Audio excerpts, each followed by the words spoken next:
They are like nuns are to God. The premise is that witches are the wives of Satan or the devil or whatever iteration of that you want to believe. I personally don't believe that. A lot of people don't, but this is storied lore. Let's be honest, that's literally how the Bible tells you to view them. Right, and a lot of movies and different books as well. Apparently, after she was pregnant and when she had given birth, the boy came out deformed, only lived a few days, and then his body was buried there. In accordance to another legend, and this is honestly what tipped the scales instead of doing what I did, after the mortal witch had conceived his child, the lore says that it had been born, covered in thick wolf-like hair, and was supposedly buried with the mother. But the second part of that particular piece of lore is that... Wait, was supposedly buried with the mother? Yes. Okay. The second piece of that lore, after he was born covered in thick wolf-like fur, was that he may have been a shapeshifter who could transform into a dog, a cat, or a wolf, and had 2 rows of double teeth. Chained to the house, he was thrown scraps. He eventually had supposedly chewed his left hand off completely and then escaped. And after about 11 months, he was killed by a farmer because the child was on a killing spree. Oh, poor baby. Aw. So in looking for why do witches and the devil bear werewolf children? I found this particular website, which I've been at before for another story that we've done. Okay. Churchofsatan.org. Oh, okay. Can teach you how to turn yourself into a werewolf. Oh my god, I've always wanted to know. It has a literal handbook on lycanthropy. Yeah. Oh, that's nice. Okay. Just to let you know, they also have a handbook on how to become a psychic vampire. So there's a lot of different information on there if you get really jonesing for it. According to Lycanthropy and the Devil, written by Thies, werewolves are hounds for God and will do war with witches. Obviously, this is an alternate premise. All of it is lore, so let's just be fair and realize that there's different thoughts.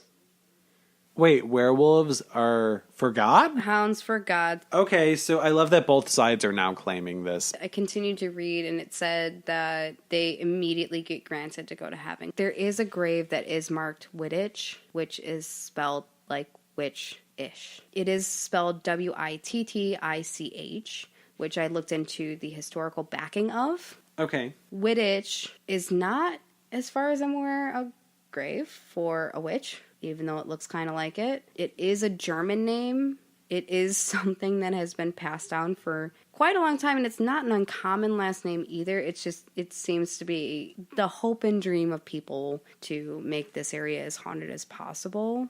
Wittich is a German surname that has the possibility of being named for Witu, which means forest, or Wit, which means wide. Little column A, little column B, maybe. Okay. All right. I'm picking up what you're throwing down. Yeah, like I said, it is a very popular last name, especially during this era.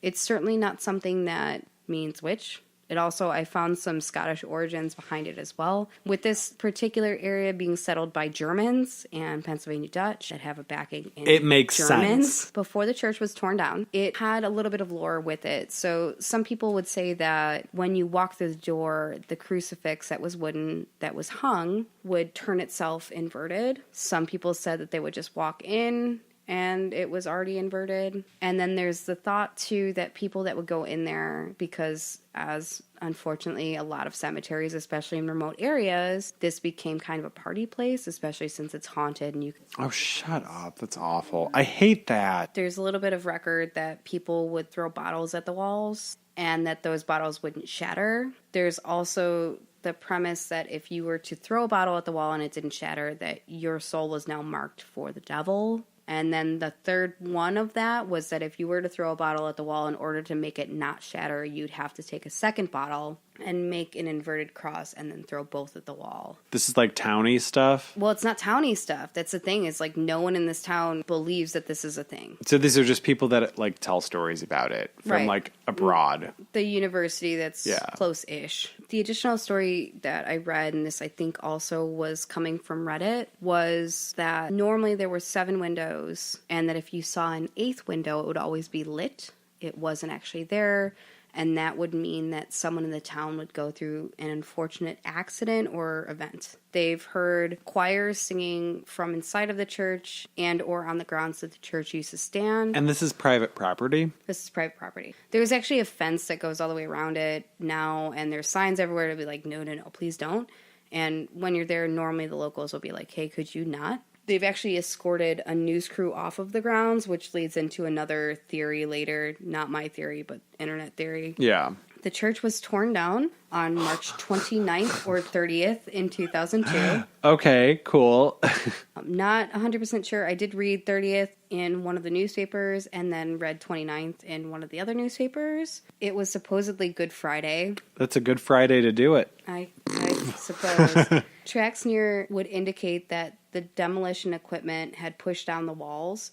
No one was told, not even the three owners of the land, who were a part of Harvest Hills, LLC. Apparently, 2 weeks prior, a windstorm had knocked down the west wall. This church had also, in the 1900s, suffered a fire. Not sure, you can't burn limestone very well. It doesn't really work. Yeah. And was struck by lightning, which caused a crack in one of the walls. It's good for the character. Gives it a little pizzazz. The thing about the church is that even though for a long period of time, because it went abandoned since 1922, since the new church was built, almost 100 years later, this finally gets knocked down, which a lot of people are really sad about because it is part of history. History, yeah. I could see that. A lot more people are happy about it because it stops people from coming in and vandalizing a lot of the stones. Some of the people were also concerned that the vandals that were breaking in, that the walls would fall on them. Town's not super cool with the fact that people are coming in and vandalizing their cemetery. Yeah, I get it. But also not really down with them maybe getting hurt in the process. Which I get a little bit less. But it's private property, so they would get sued. Even with it being just essentially a stone shell with no roof or support beams, people that would go on the property report that even if it were a super, super terrible storm, or if it were raining, that the inside of the church would stay bone dry. Huh. Cool. I'm into it. Some people have still reported that even though the church isn't there, the remnants still stay dry. I can't imagine that that's super true, but I'm not there. I don't live there. Quote, it's cost taxpayers a lot of money for that old church to remain standing. The caretaker wasn't notified. None of the people that owned the property were notified. And one lady specifically had said that she had laid down to take a nap and then it was demolished. Oh. That quick, huh? Yeah, it kind of seems like a fly-by-night operation, but someone had to know that it was getting torn down. I mean, yeah, private property, it's not really like they have to notify anybody if it belongs to them, right? No, they don't, but the people that own the property did not know. Oh. So who made the decision to knock it down? No one knows. I found no records on it. That's crazy. Yeah. What? Some people said that they knocked down the church for religious reasons, but once again, that's just stories. I found no actual documentation that anyone that owned the property or that was part of the township knew about this. Okay. I mean, that's weird. But I get why they would do it if they did. Some people believe that after the church was knocked down, it made some of the graveyard residents mad. All the records that I see, a great number of them seem to be infants and child graves, which would make sense for the time that this was erected. I don't know that the kids would be that mad, and I've seen no reports of specters on the property that would be interacting with people that would have started after the church was knocked down in 2002. There were several trees in the cemetery. Currently, it seems to be that they only have two remaining. Supposedly, they had made a pentagram and were planted in this way specifically to make a pentagram, with one being in the center. That was the tree that was reported to have the man hanging from it. That's a real fun fact. Some people call the trees the devil trees. This is the area that people would say that they saw what they assumed to be witches worshiping on the property around the tree, the one that was in the center of the pentagram. I've seen some old maps. It doesn't seem to make a pentagram to me, but you can't have an aerial view at the time, I guess, unless you're really good at geometry. Maybe it's going to be askew. Not sure. Yeah.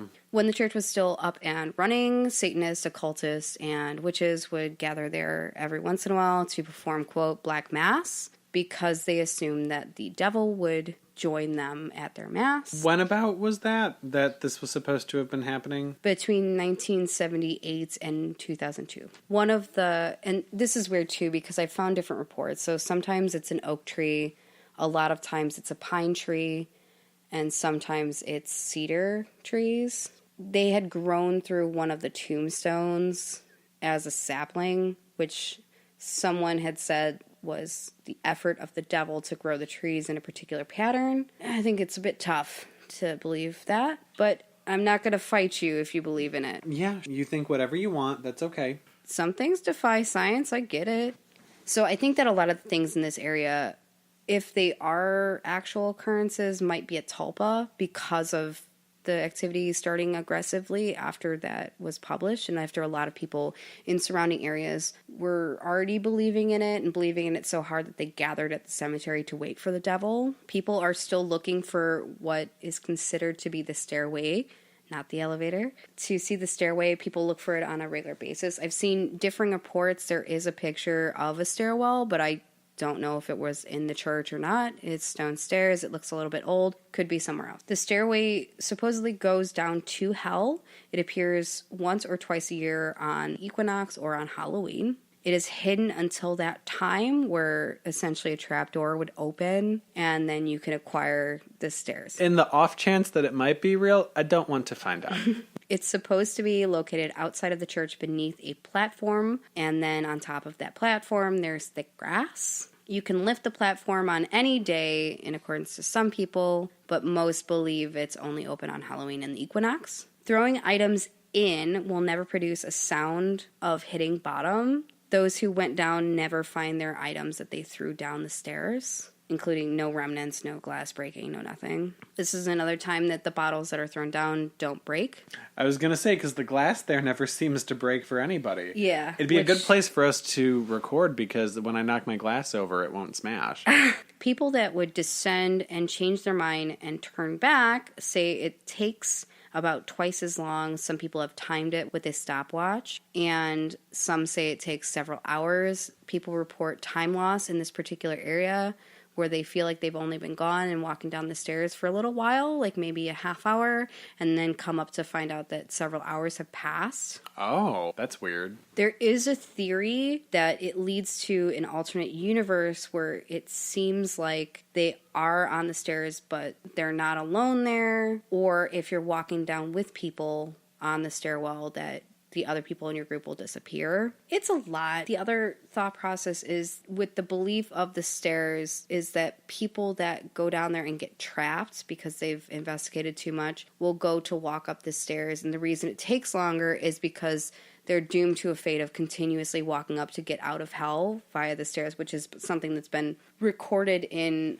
other lore before. How big are the damn flight of stairs? The picture I saw looked like maybe it's 10 or 12 stairs. That's not even that much. Right, but like I said, it just seems to be... People think that they lose some time in there. In the cemetery as a whole, people have reported time loss there, or wooziness, or difference of feelings. A lot of people feel oppressed. Both accidents that had happened earlier were near what was called Devil's Road. It's marked on maps. It no longer exists. A lot of the locals think that there's a real haunted cemetery and it's up the street, but it's very hidden, and that's the one that the devil goes to. It's not the specific one in Stull. He's very exclusive. Yeah. Okay. But that also could be another ploy. I feel like it's something that they're like, well, you can go look for this, go try to find it, please get out of our cemetery.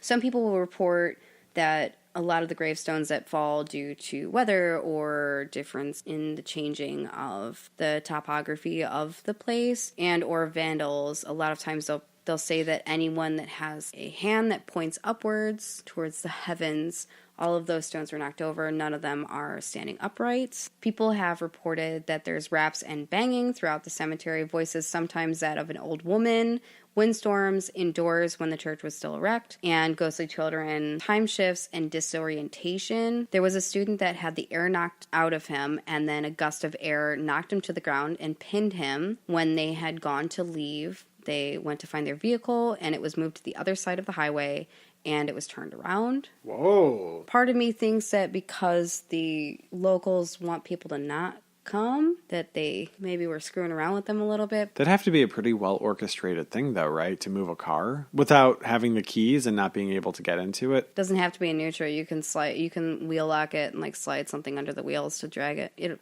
Okay. It just seems really well orchestrated. A former paranormal investigator from Missouri had lost his family, his mind, and his soul